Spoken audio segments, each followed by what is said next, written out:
दोस्तों, आप इंग्लिश सीखना चाहते हैं और अभी तक आपने मेरा चैनल सब्सक्राइब नहीं किया है तो सबसे पहले आप मेरे चैनल को सब्सक्राइब करें, क्योंकि मैं सबसे आसान तरीके से आपको सही स्पेलिंग लिखना, पढ़ना और इंग्लिश बोलना सिखाता हूं। हेलो दोस्तों, मैं सरोज कुमार, रांची झारखंड से। मेरे यूट्यूब चैनल स्पेलिंग मास्टर में आपका स्वागत है। दोस्तों, आज स्पेलिंग सीरीज में मैंने जिन 10 अलग अलग शब्दों को लिया है वे इस प्रकार से हैं। पहला है जेब्रा, दूसरा है वॉशिंग, तीसरा है वेरीफाई, चौथा है यूनिट, पांचवा है टैलेंट, छठा है सेंटेंस, सातवां है विक्टिम, आठवां है डीड, नौवां है डीड, 10वां है टॉर्चर। दोस्तों, आपको यहाँ यह मानकर चलना है कि जब आप इंग्लिश लिख रहे थे तो आपको इन 10 शब्दों का स्पेलिंग लिखना नहीं आया तो आपने उसे हिंदी में लिख लिया। तो दोस्तों, अब हम हिंदी वर्णमाला के रोमन स्क्रिप्ट के हेल्प से इन 10 शब्दों का स्पेलिंग लिखना सीखेंगे।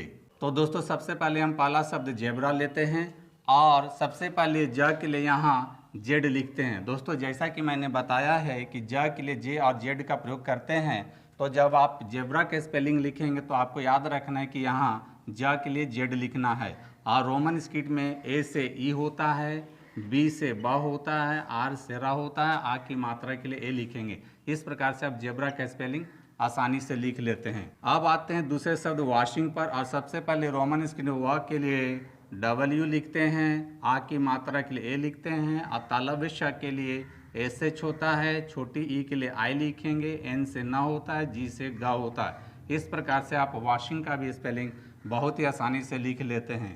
अब आते हैं तीसरे शब्द वेरीफाई पर और दोस्तों, यहाँ ध्यान देने वाली बात यह है कि इंग्लिश के जिन शब्दों के अंत में फाई आता है उसके लिए एफ वाई लिखा जाता है। तो सबसे पहले हम लोगों ने फाई के लिए एफ वाई लिख लिया और बाकी बचे शब्द के लिए रोमन स्क्रिप्ट का हेल्प लेंगे। रोमन स्क्रिप्ट में व के लिए वी होता है, ए की मात्रा के लिए ई लिखेंगे, आर से रा होता है, छोटी ई के लिए आई लिखेंगे। इस प्रकार से वेरीफाई का भी स्पेलिंग लिख लेते हैं।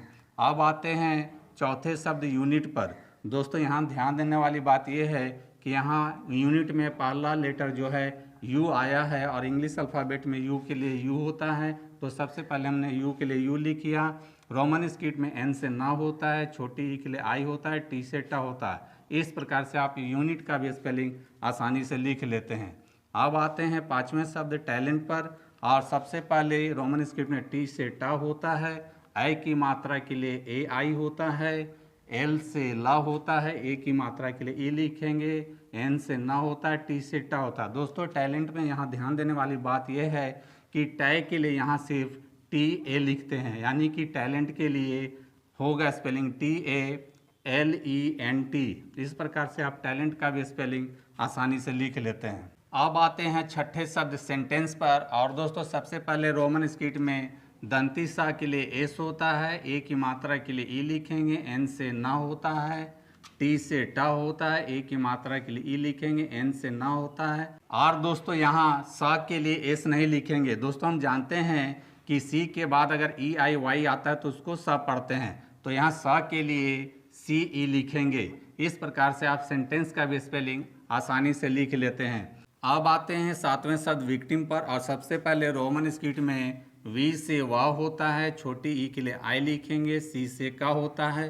दोस्तों, मैंने बताया है कि का के लिए के, सी और क्यू का प्रयोग किया जाता है, तो यहाँ हम लोगों ने का के लिए सी लिख लिया और टी से टा होता है, छोटी ई के लिए आई लिखेंगे, एम से मा होता है। इस प्रकार से आप विक्टिम का भी स्पेलिंग आसानी से लिख लेते हैं। अब आते हैं 10वें शब्द डिड पर और दोस्तों, रोमन स्क्रिप्ट में डी से डा होता है, छोटी ई के लिए आई लिखेंगे, फिर डी से डा होगा। इस प्रकार से आप डिड का भी स्पेलिंग लिख लेते हैं। दोस्तों, नेक्स्ट शब्द भी डिड है, लेकिन दोस्तों यहाँ छोटी ई और बड़ी ई का अंतर है। तो दोस्तों, यहाँ देखिए रोमन स्क्रिप्ट में डी से डा होगा, बड़ी ई के लिए डबल ई होता है और फिर डी से डा होता है। इस प्रकार से आप डिड का स्पेलिंग लिख लेते हैं। दोस्तों, दोनों डिड में क्या अंतर है? दोस्तों, ये डू का पास्ट टेंस है, यानी कि ये क्रिया है, डू माने करना, और डिड है नाउन। डिड का मतलब होता है काम। अब आते हैं 10वें शब्द टॉर्चर पर और सबसे पहले रोमन स्क्रिप्ट में टी से टा होता है, ओ के लिए ओ लिखेंगे, आर से रा होता है। और दोस्तों, इंग्लिश के जिन शब्दों के अंत में चर आता है उसके लिए टी यू आर ई होता है, तो यहाँ चर के लिए हम लोगों ने टी यू आर ई लिख लिया। इस प्रकार से आप टॉर्चर का भी स्पेलिंग बहुत ही आसानी से लिख लेते हैं। तो दोस्तों देखा आपने, इंग्लिश स्पेलिंग लिखना है बहुत आसान। शब्द छोटे हों या बड़े, इससे कोई फ़र्क नहीं पड़ता है। तो दोस्तों आप मुझे अपने 10 कठिन शब्दों को कमेंट बॉक्स में लिखकर बता सकते हैं जिसका स्पेलिंग लिखने में आपको दिक्कत महसूस होता है। मेरा अगला स्पेलिंग सीरीज आपके 10 कठिन शब्दों पर होगा। तो दोस्तों मेरी टीचिंग पसंद आती है तो मेरे वीडियो को लाइक, कमेंट और शेयर करें तथा मेरे चैनल स्पेलिंग मास्टर को फॉलो, सब्सक्राइब जरूर करें। मिलते हैं नेक्स्ट वीडियो में। तब तक सीखते रहिए, सिखाते रहिए, अपना और लोगों का जीवन आसान बनाते रहिए। Thank you. दोस्तों वीडियो पसंद आए तो इस वीडियो को लाइक करें, शेयर करें और मेरे चैनल को सब्सक्राइब जरूर करें। Thank you.